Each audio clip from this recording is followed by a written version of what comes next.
Please stand up. At this time, good afternoon. My name is Neil Unruh. I'm your Bradenton Kiwanis president. Welcome today. We have a full house with great speakers in front of us coming soon. At this time, Janine Amick will provide us with our invocation. We'll do the pledge and then sing My Country 'Tis of Thee.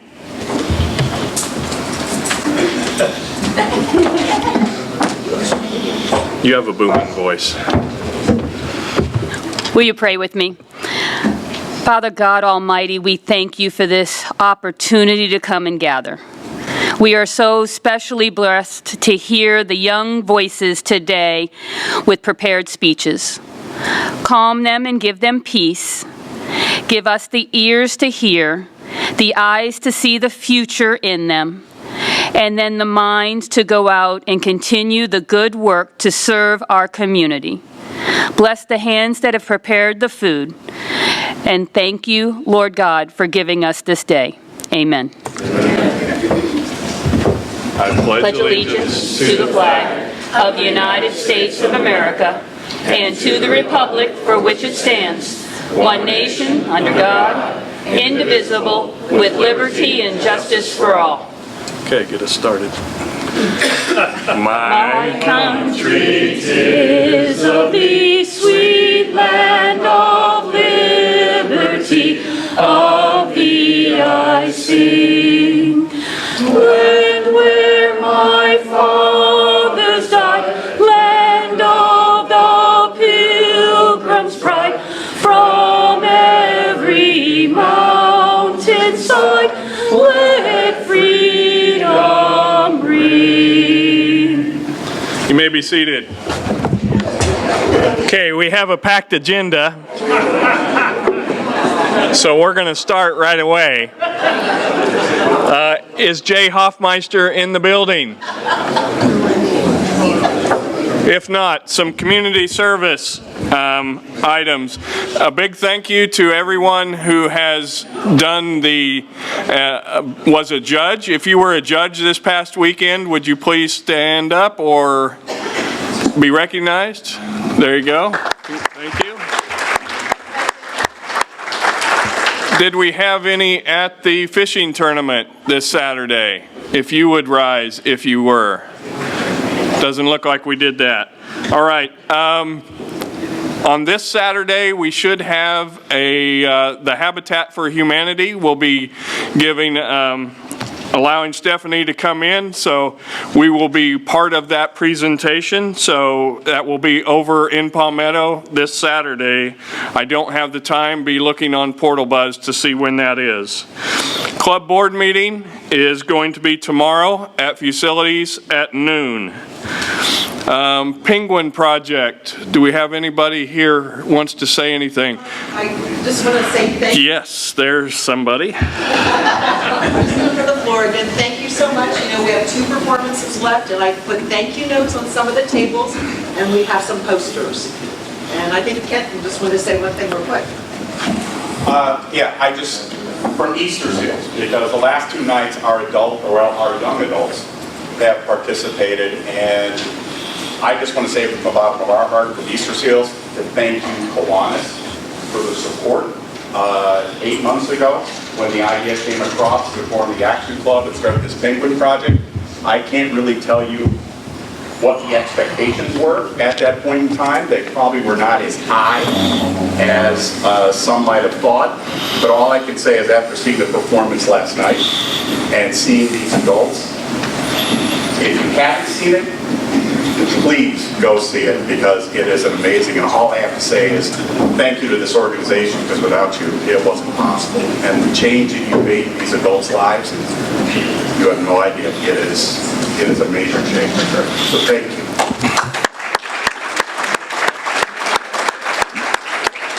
So at this time, we want to turn around and thank Easter Seals. We'll tell you why first. They have been doing the setup in the room as well as helping make the cookies for this, and this is their last meal until we come back in the fall. So if we can give Easter Seals a big round of applause.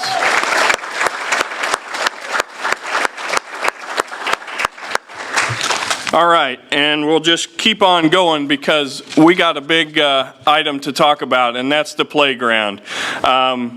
We are on the agenda for the County Commission next week, 9:15 at the Chambers. So I want as many of you as possible that can be there. It is a time certain, so that way it won't run long. It will be there. There will be a presentation by staff as well as the ability for members of Kiwanis, I imagine a few of us anyway, a few people, can speak to the project and what this project means for Kiwanis. At this time, I wanted to go ahead and give the Playground Committee a chance to come up and say anything they'd like in terms of the project. If not, that's fine. We'll move right along. But if you'd like to say anything today, please come up, Playground Committee. No? They don't want to speak? How about if they stand up at least and be recognized? We'll do that much for you. Do you want to speak? Come on up. 9:15 on what day? 9:15, Tuesday. Next Tuesday. Yes, Susan's coming up. Can I borrow this? Yeah. Hi. Now I can see you all. I just want to say that this is one of the most exciting projects I have ever been a part of. I want to thank Neil and everyone for doing this and for Kiwanis funding it. This is an inclusive playground. It's on the east side of town where I live, so this is very, very exciting. We thank you all for your support.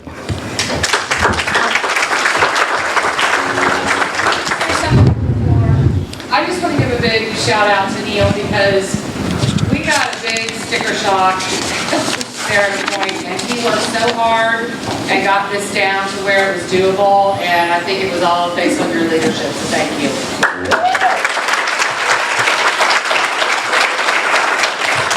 Okay, did anyone from the foundation want to speak at all on this project? If not, I'll kind of go through a few things, but you know, we got the full support of the foundation. We're happy to fund and to act in the capacity that we're acting in, and the foundation's here to do nothing but support the club. So we're happy to be a part of it. thank you. So just to give everybody an idea of where we landed, at the gala we were given the sticker shock of $1.8 million for this project. We went back and we looked at different ways that we could downsize the project, still get it done, because we wanted to make sure this impact happened during our 100th year. We have come up with a project that costs right under $785,000. Just so you have an idea of where we're at on that, the budget for this year had $500,000 in it. We have had we're going through all the different committees, the charitable committees, and determining if they're not going to spend those dollars. And we've got about another $70,000 or $80,000 that we will commit towards this playground. We have restricted giving that has been given up to this point. The foundation did, at their last meeting, approve a gift as well towards this project. So, and then, on top of that, we had set aside about $100,000 for all of our 100th anniversary activities. We've done most of those. The ones that we still have left to go are a little bit associated with Gilbert's book, and then we have markers that we are still trying to place in different places. We have about 3 or 4 markers that Brett is working on and Janine is working on for here. And so we expect to get around $50,000 from those leftover 100th anniversary funds to come here. Right now, the way this looks, just in rough ballpark, we have about $685,000 of that $785,000 covered just in those ways. That shortfall of $100,000, we are planning on having grants from the Kiwanis District Foundation, Kiwanis International. We'll be reaching out to Selby Foundation, Bishop Parker Foundation, other foundations, and then general fundraising. But what we need your vote on today to approve is that this project can't go forward unless we have all the funds in hand and provide them to the county at our meeting next week. So what we are asking you to do is the foundation is willing to provide next year's funding kind of in advance, and then we're basically borrowing off of that and then utilizing all of these other funds to backfill that and get that all taken care of. So what you're doing is I'm asking you in a vote to approve us utilizing those revenues now in order to get this project started and completed. And hopefully by Andy's term, we'll already have many of those items already replaced and back to him for a full budget next year. So at this time, I will take a voice vote if you are in approval of us forward funding those funds so we can start the playground at this time. Yes.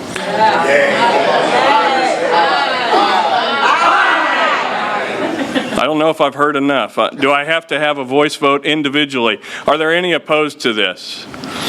If not, I thank you from the bottom of my heart for this project. I think this is going to be a fantastic legacy that Bradenton Kiwanis will be able to share with the community for well into the future. What we're hoping is if we get funding through charitable gifts of foundations or other fundraising, there is enough room that we can do a phase 2 to this project. So if we get extra funds, we will be expanding the playground as your dollars allow us to do. So thank you very much from the bottom of my heart and the Playground Committee's heart. This is going to be a great thing. And again, next week, 9:15 time certain, Tuesday, down at the Commission Chambers, we will present to them a big check for the dollar amount of the project that we're committed to, just under $785,000. So again, thank you very much. We appreciate it.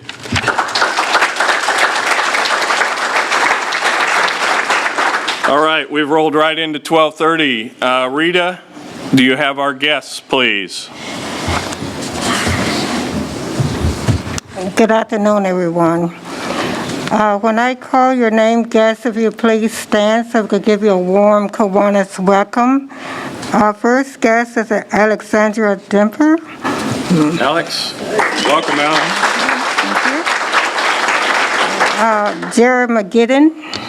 Hey, Jeremy. Sharon Litzschauer. M. Phillips.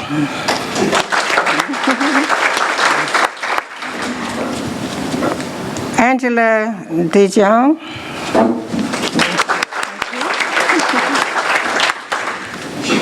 Samantha DeJong. Kristen Trong. Kaylee, Melissa, and Tim Smith.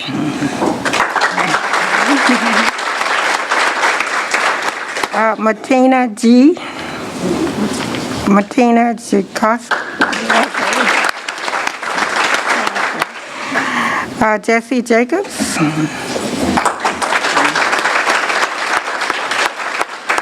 And Krista Pose. Maria Israel, Kay Israel, and Summer Israel.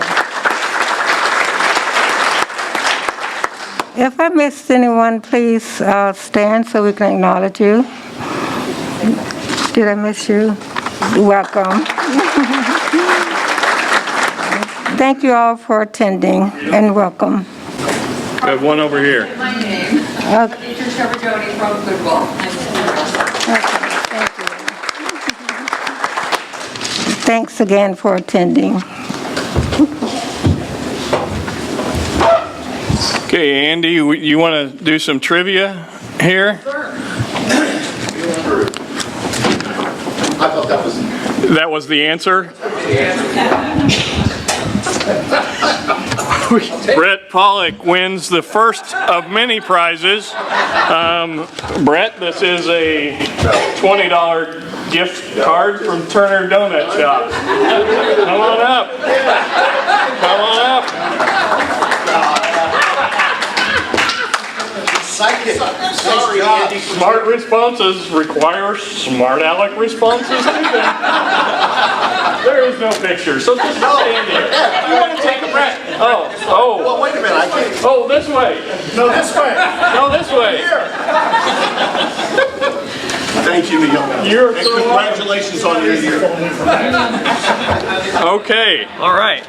We still got more to give away, apparently. So, first of all, before we do that, again, like I did last week, why don't we give our historian who gave us 100 great years of presidential programs and is writing a book, congratulations, Gilbert Smith.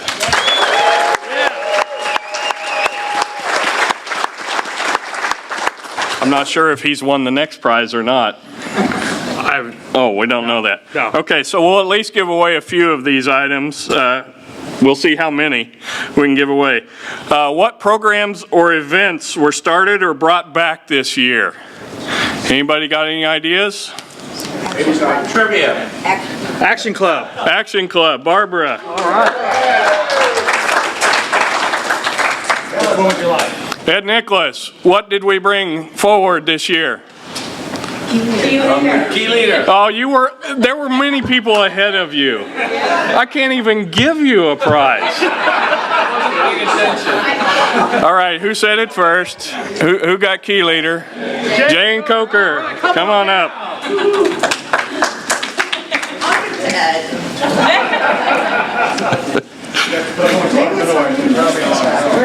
All right, we had one other event that happened on February 14. Can anyone tell me what that was? Mike, Ladies' Night? Valentine's Day? Yes. Mike McCoy, come on down.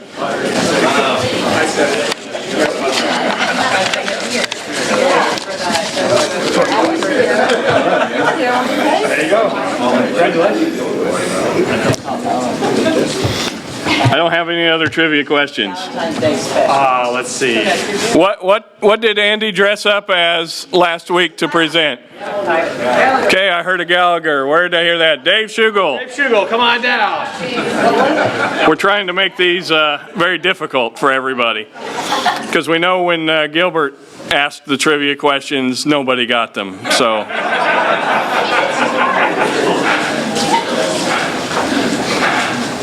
What else? Let's see. Right now, Neil works for the clerk of the county. Where did Neil work prior to that?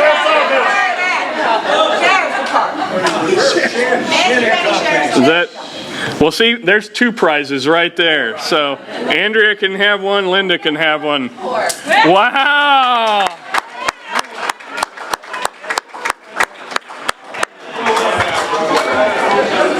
All right. We still have more? Some more prizes. What's that one for? Ah, wow. Okay, so this one's a special bottle of red wine from Cupcake, Red Velvet. Who wants it? Look at this. Nobody's even volunteering to have it. I got winners back there. Rita wins. Rita wins. Good answer, Rita.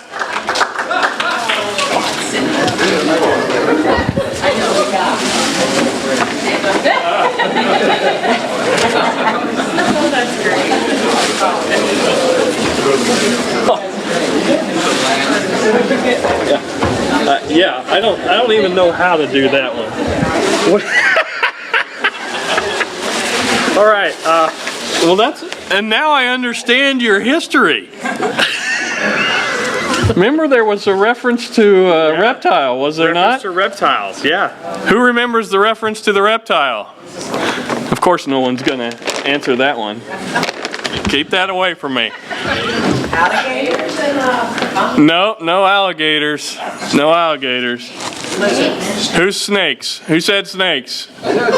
We'll go with Bonnie. All right, Bonnie, here you go.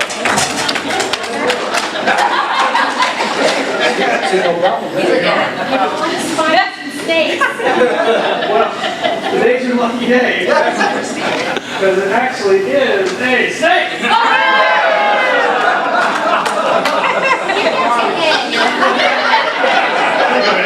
I'm trying to cut down, but thanks. There you go. We have one last one, right? We have one last one, it looks like. Who will be the president next year? Andy. Who said Andy first?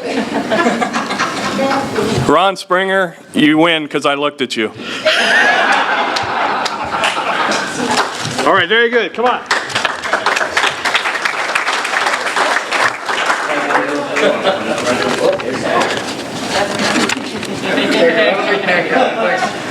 All right, Brenda's probably thinking we're never going to get to this program today, but it is time. We are going to turn over the program to Brenda Rogers and hear some great speeches from some great kids this morning.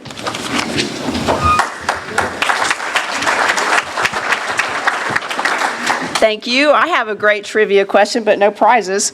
And so my question is, who was the teacher at Palmview Elementary who had the idea of the 4-H Tropicana public speaking contest when it started in Manatee County in 1952? No, it wasn't Betty Glasper. That was a good guess, though. It was Inez Pettigrew, and she was a 4th grade teacher at Palmview Elementary, and she got the idea of doing a speech contest in her school that she was also friends with Mr. Rossi, and that's how the contest got started. But it was 1952, and then a couple of years ago, Tropicana/PepsiCo decided to not sponsor the statewide competition anymore, and Florida Power and Light stepped up, and they are now our state sponsors with 4-H.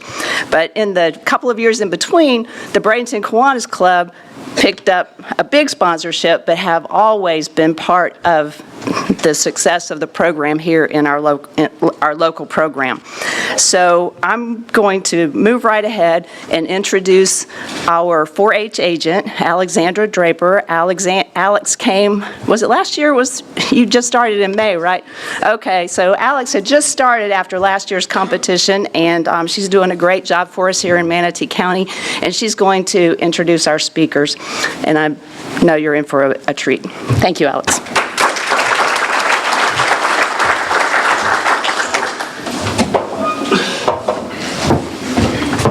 Hi everyone, thank you Brenda for the introduction. So like Brenda said, my name is Alexandra Draper and I am the 4-H Youth Development Extension Agent for Manatee County with the University of Florida IFAS Extension as our partners, as well as Manatee County government. And I just want to say thank you so much to all of Kiwanis for supporting the 4-H Public Speaking Program, as well as FPL as our sponsors for this program. The 4-H Public Speaking Program is an educational program that's designed to give students in 4th through 6th grade experience in the preparation and delivery of a 2 to 3 minute speech about a topic of their choosing. So public speaking is a feared experience for many people, both youth and adults, and it takes a lot of bravery for them to be able to get up here and present to you today.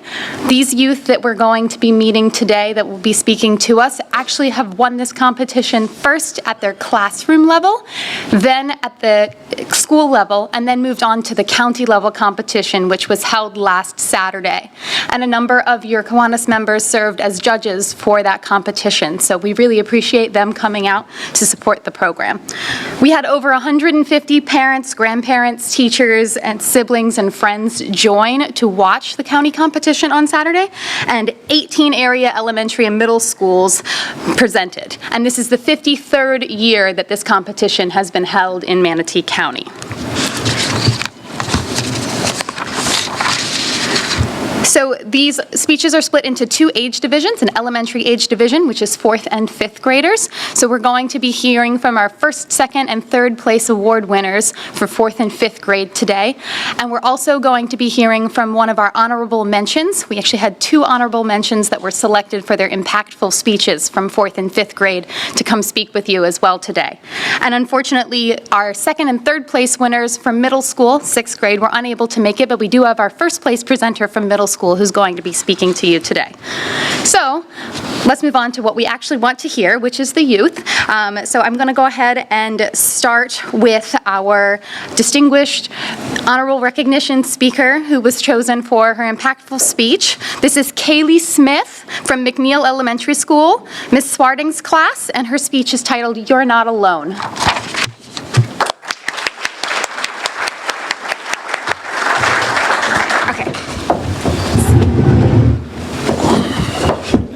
Speak right into it.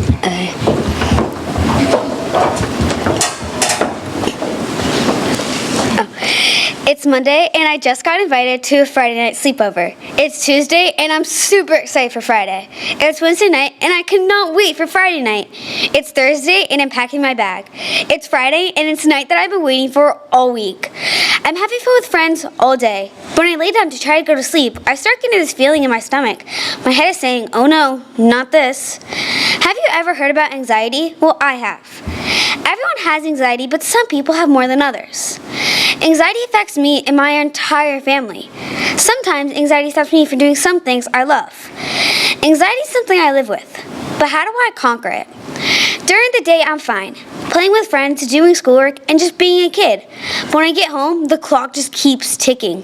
Tick, tock, then the sun sets. I lay in bed trying to go to sleep, but my stomach has a feeling. My brain keeps swirling with all these thoughts, like, you did something wrong today, no one likes you. And when you go to school tomorrow, everyone will hate you and not talk to you. Then I get all wound up and start getting out of control. My body starts shaking and I have no clue how to stop it. My mom and dad are both by my side because they can tell I'm scared. Then I feel like I'm gonna throw up, so I go into the bathroom and try to get sick. Doesn't work. I lay in bed thinking, what can I do to just fall asleep? Then the feeling gets even worse. I can feel it right at the edge of my throat.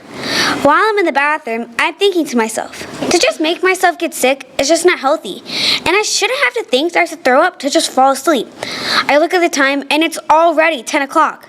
Then I'm getting even more out of control. The shaking gets even worse and the feeling is like boom, a bomb exploding inside of my stomach. Enough is enough. As an 11-year-old girl, I want to look forward to having sleepovers with other girls. I've been developing strategies the past couple months to get a handle over this anxiety. Sometimes the strategies don't work, but knowing that I have them to lean on puts my mind at ease. I often use coping skills like taking a deep breath or just taking a brain break. Some of you might wonder why I would get up here and reveal such a private detail about my life. It's because my hope is for anyone out there that has anxiety, for you to know that you're not alone. Other people in your life have anxiety, and you might not know, which is okay. Some of us have anxiety, and there are many ways to overcome it. So next time you feel that feeling building up in your stomach, try this. Take a deep breath in and out, and remember that you're not alone.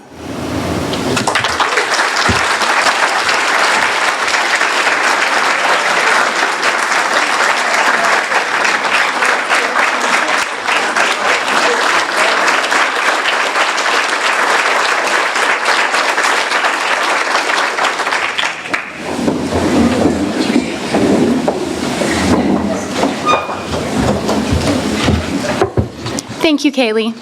Okay, our next presenter is going to be Sophia Gickus from Robert Willis Elementary School from Ms. Tomlin's class, and her speech is titled, "The Power of Mistakes." Do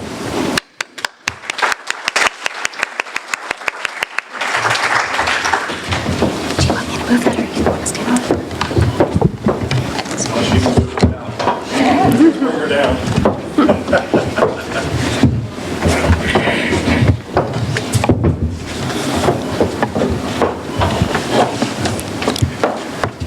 Ever made a mistake in your life? Well, I sure have. I've made a lot of them. Like the time I tried to help at home by washing the dishes, but accidentally broke my mother's favorite bowl. And then there was the time I tried to make my cousin look pretty.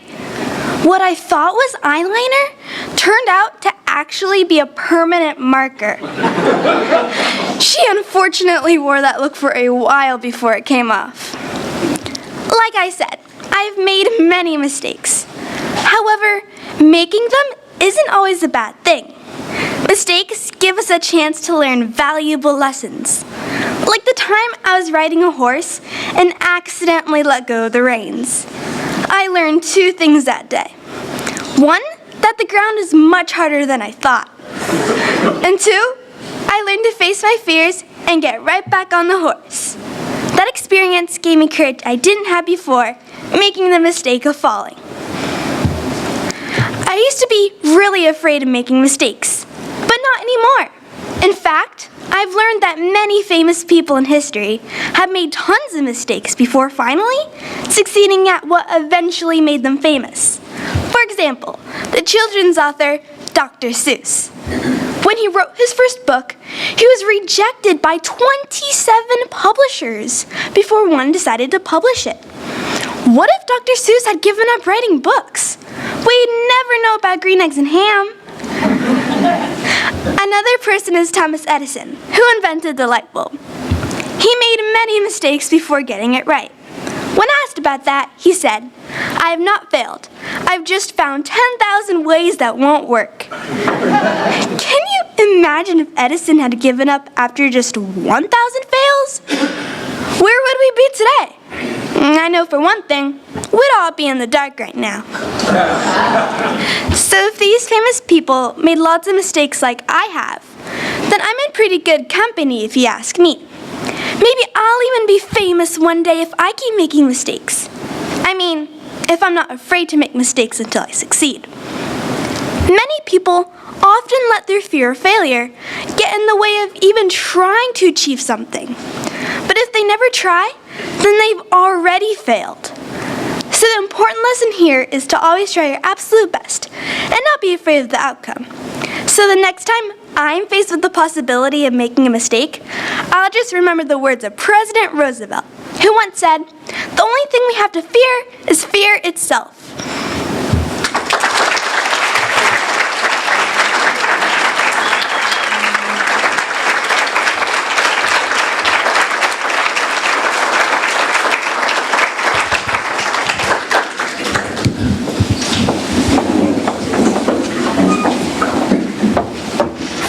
Thank you so much, Sophia. Sophia was our 3rd place overall county winner for the elementary school competition. Our next presenter is going to be our 2nd place overall presenter for the elementary school competition, who is Kaya Israel from Stewart Elementary School from Mrs. Jones' class, and her speech is titled "Facing Your Fears."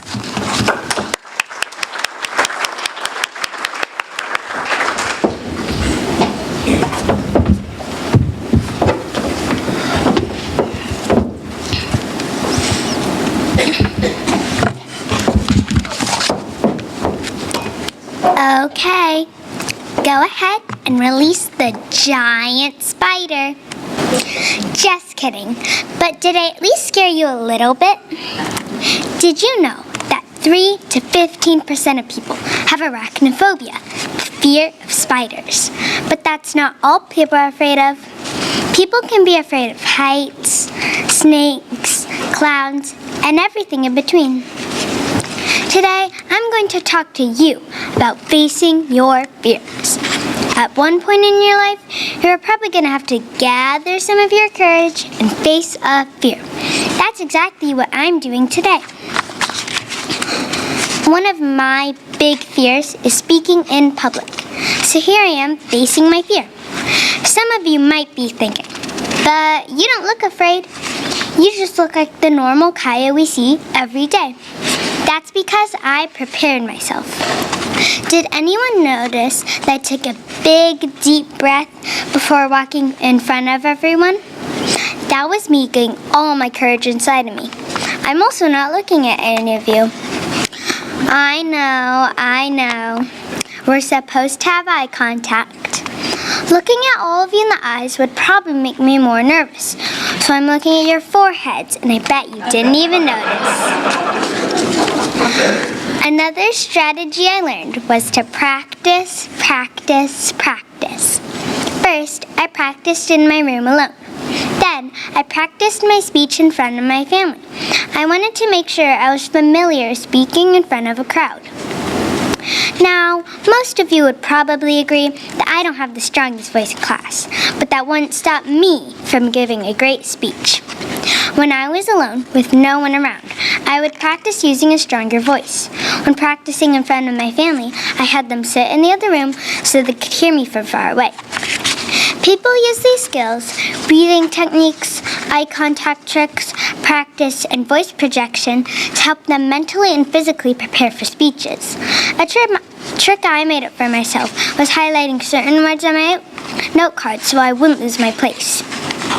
Facing a fear like public speaking might be difficult at first, but it's easy to prepare for. I thought of all the things that could go wrong and found ways to make it better. Now, am I ready to face that giant spider? Not so much. I don't think I'm ready to face that fear quite yet. Maybe I'll work on my fear of heights instead.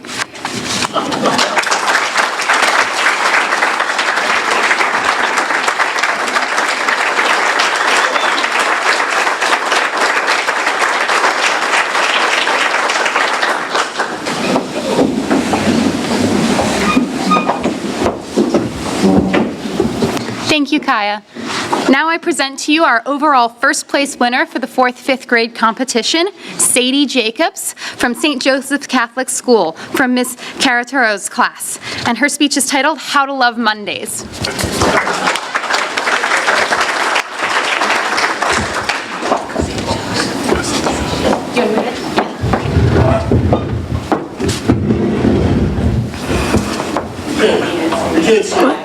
Yeah, I need it. Yeah, because they're all low. You're up on stage. It's not, we're not up. Here, we got it a little smaller. Do you want the middle, please?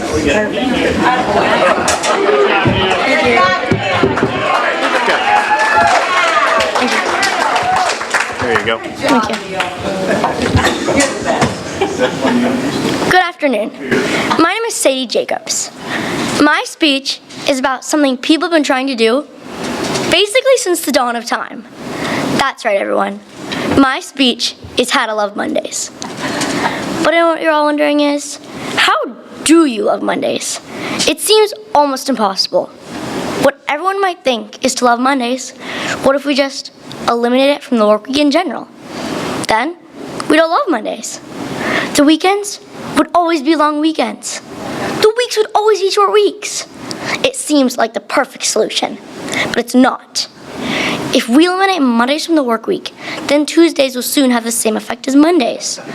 Tuesdays will be the first day of the work week, and then we'll just want to eliminate them as well. If we do that, the cycle will just keep going on till there's nothing left of the work week. And that seems great, but then how will adults make money to pay for bills and everything else we need? Kids won't learn anything and grow up to be stupid. And if kids are stupid, there won't be a need for jobs because no one will know how to do them. And if no one knows how to do any jobs, then no one can earn any money. And if no one can earn any money, then no one can buy food. And no food equals death. So no, eliminating Mondays from the work week is not the right way to learn to love Mondays. It may as well lead to our destruction. Part of not liking Mondays is mental. So to help, we should try to convince ourselves that Mondays aren't that bad. It takes 21 days to form a habit. So, here's a routine you can try for 21 Mondays to help us form the habit to love Mondays. Wake up. When you wake up, lay in bed for 5 minutes. Take deep breaths. Think of the worst part about today. Then, think of other things going on in the world. The war in Ukraine, natural disasters, etc. I guarantee you your day won't seem too bad after that. Think of 5 good things you're excited for today. Something fun, exciting, or even seeing somebody who's nice to your friend. It can even just be a happy thought. If one of those things happens every Monday, make it one reason to be excited for the day. Another reason we don't like Mondays is because they seem early. So, you can try to go to bed early on Sunday, or take a nice warm shower to help you wake up. If none of those are possible, then you can try this. When you wake up, Turn on the lights at full power. Try not to close your eyes, no matter how much you may want to. After a few minutes, you'll feel more awake. You'll be ready to face the day. If there's something you like doing, like a walk with a friend, a sport, a club, etc., schedule it for a Monday. Then, there'll be something you can look forward to. So those are some ideas on what you can do to love Mondays. I hope you enjoyed them, found them helpful, and will be willing to try at least one. I know I will.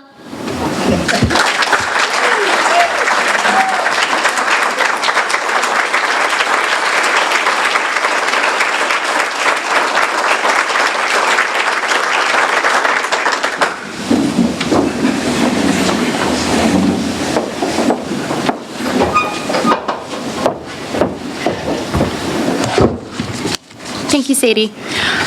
Okay, so unfortunately, our second and third place winners from the 6th grade competition were unable to be with us today, but I just want to take a moment to recognize them. So first, in third place, we had Charlotte Mackey from Palmetto Charter School from Mrs. Faust's class, and her presentation was on Paw Patrol. So just wanted to go ahead and give her a round of applause for her presentation.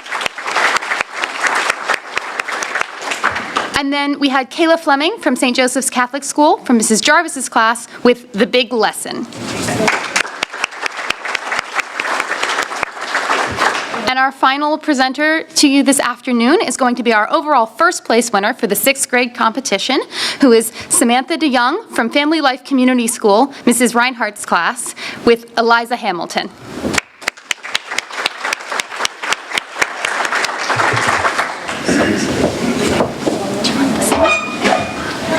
I think this one. Yeah. Is that good? Okay. Am I good to start? Okay. Alexander Hamilton.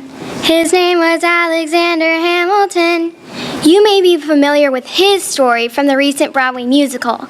Yes, he was one of our founding fathers, the first Secretary of Treasury, and helpful in the creation of our nation's central banking system. But you may not be as familiar with his wife, Eliza Hamilton. She embodies the phrase, "Behind every great man is a great woman." Come with me as we explore her story. Eliza Hamilton was born on August 9, 1757. That was 266 years ago in Albany, New York. At the time, it was not a state, but a colony in the New World. Her father, Philip Schuyler, was an army general, so as you would think, her family was wealthy and influential. As a young girl, Eliza loved the outdoors and riding horses. One day while riding, a man named Alexander Hamilton came with an urgent message to her father, the general. It would be a few years before their lives would intersect again. At the age of 23, they both attended a winter's ball where it was said to be love at first sight. But as we know, it was probably love at second sight. Alexander soon became obsessed with Eliza and proposed marriage to her. They were soon married that same year. At the age of 25, Eliza and Alexander had their first son, Philip. Together, they would have 5 more children and adopt 2 others. If you are keeping count, that is 8 children in all. I know that's a lot. Sadly, Eliza's life would be stricken by tragedy. Her son Philip would be shot and killed in a duel when she was 44 years old. And 3 years later, she would lose Alexander when he famously dueled Aaron Burr. The loss of her husband and son was difficult for Eliza, and she isolated herself. Despite the tragedy, she would use it to triumph. And in a year or 2, she found the strength to go on.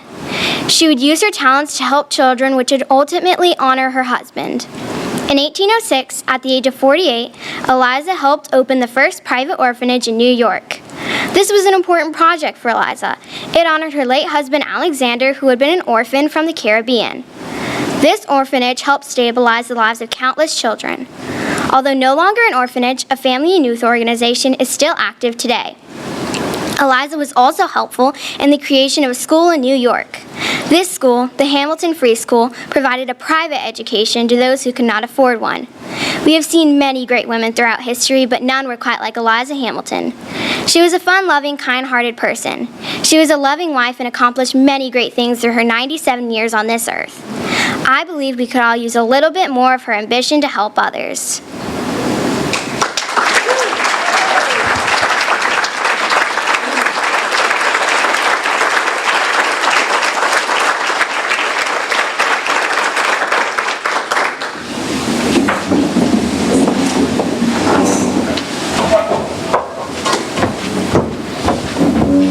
you, Samantha, and thank you to everybody who presented today. I'm certain that all of you have amazed everyone who has been able to listen to your presentations with your confidence, your poise, and your delivery of your speeches. I'm sure that they all managed to engage you and motivate you and called you to action as well.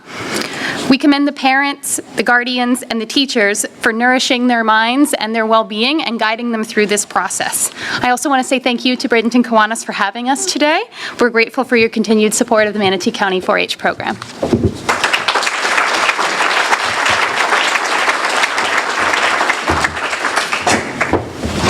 All right, before you guys go any further, stop right there. All the speakers we want to recognize, so if you'd all line up here, we'll give you our traditional Bradenton Kiwanis rulers.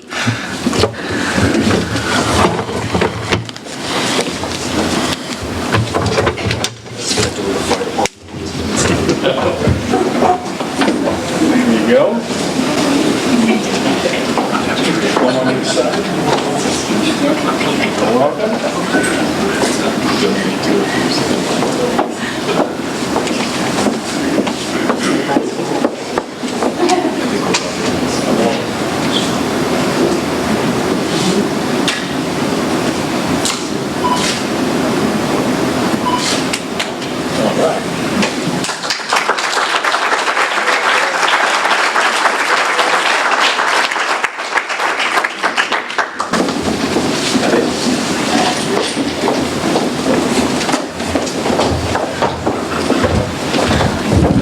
Some great speeches today, and thank you all for being here. Reminders for next week. Tuesday, 9:15, County Commission Chambers. Please be there as we present our check, our big check, and you see the whole playground video as it's presented to the county commissioners. Next week here at noon, be here, not at the CVB. Elliot Falcioni and Anna Pohl will present on what's going on over at the Bradenton area CVB. Everybody, I want you to have a great week, and we will see you again next week. We are adjourned.